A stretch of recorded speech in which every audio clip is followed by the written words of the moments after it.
in Sam's birthday party, all the kids collected a number of goodies. So let's see who collected what. Now here we have Tim, Harry, Lily and John. Now this is a pictograph and you can easily understand who collected what. So for Tim you have 3 toffees, 2 erasers and 2 sharpeners. Similarly for Harry you have 2 toffees, 3 erasers and 1 sharpener. For Lily, 3 toffees, 2 erasers and 1 sharpener.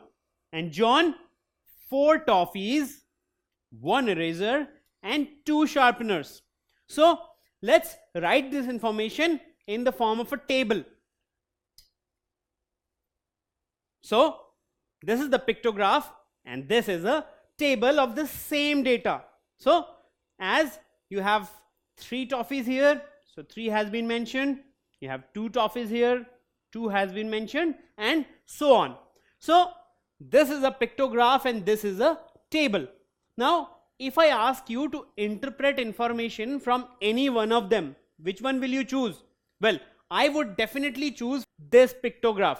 Why? Because this data has been represented with images. So it is more attractive and at the same time interpretation is much easier. I don't have to deal with a huge amount of numbers and sometimes they are confusing too. For example, you have 3 so many times. You want to search a 3, you will have to actually look in which column you have 3 here in toffees, 3 here in erasers and so on. Now in this case it's very simple.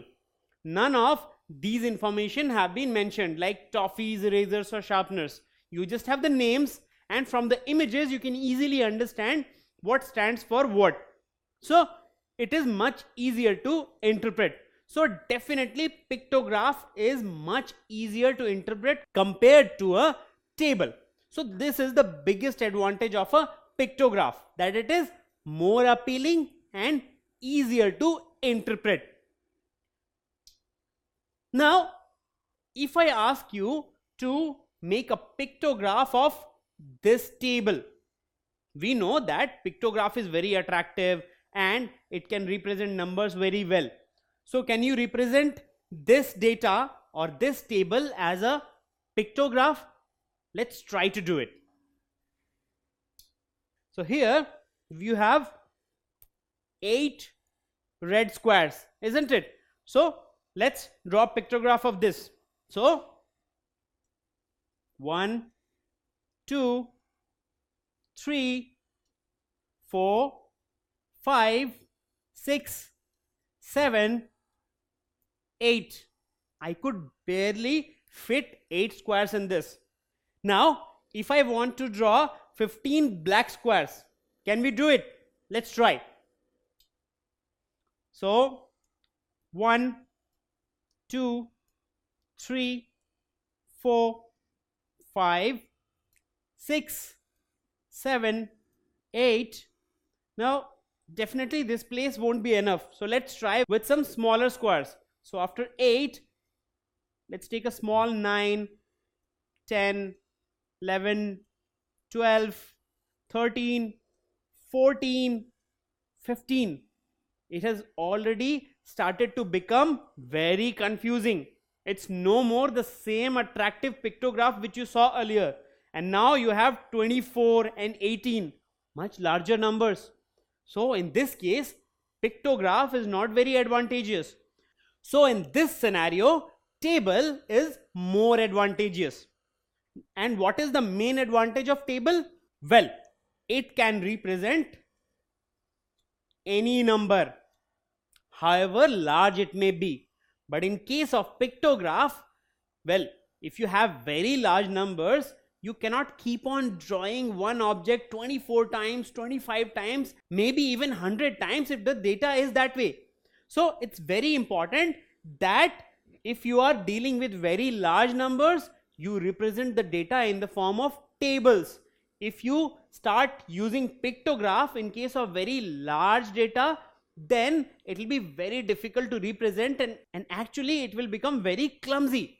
So here table is more advantageous. So in the previous scenario, when you had smaller numbers, then pictograph was more advantageous. But as soon as you have larger numbers to deal with, then table becomes more advantageous. So both have their own applications. So representing large numbers using pictograph is advantageous. Is it true or is it false? What do you think? Well, it is false. Why is it false? Because when you have large numbers, then drawing objects so many times will become both difficult to represent and very clumsy. That is difficult to interpret. So only when you are dealing with smaller numbers, you can represent them with pictograph. So pictograph is easy to understand. Definitely it is easy, but only when you are dealing with smaller numbers. Pictograph looks appealing while representing data. Definitely pictograph uses lots of images. So definitely it looks very appealing, but only when you have smaller amount of data. Now table is advantageous over pictograph for representing large numbers. So when you have large numbers or large data, then pictograph is not so advantageous. Then table is more advantageous than pictograph. So you see, both of them have their own applications and both of them have their advantages and disadvantages. So whenever you have a data, you will have to decide how large your data is and how can you represent it, in the form of pictograph or in the form of table. Don't forget to subscribe to our channel. You can also register for free at deltastep.com to get all learning resources as per ICSE, CBSE, IB, Cambridge or any other curriculum. Over 5,000 amazing lectures across maths, science, English and social science. Our unique interactive video technology keeps you engaged, and our iDictionary feature allows you to quickly revise any concept. Master each topic at your own pace with our adaptive practice technology and 1 million plus questions. Get instant answers and detailed solutions. Be exam ready by taking unlimited mock tests, performance analysis along with actionable feedback, personal tutors to resolve your slightest of doubts. That's not all. You also get amazing prizes like PlayStations, iPads, watches, and many more, along with certificates through our Earn As You Learn program. So at deltastep.com, learning is not just fun and easy, it's rewarding too. So register for free now.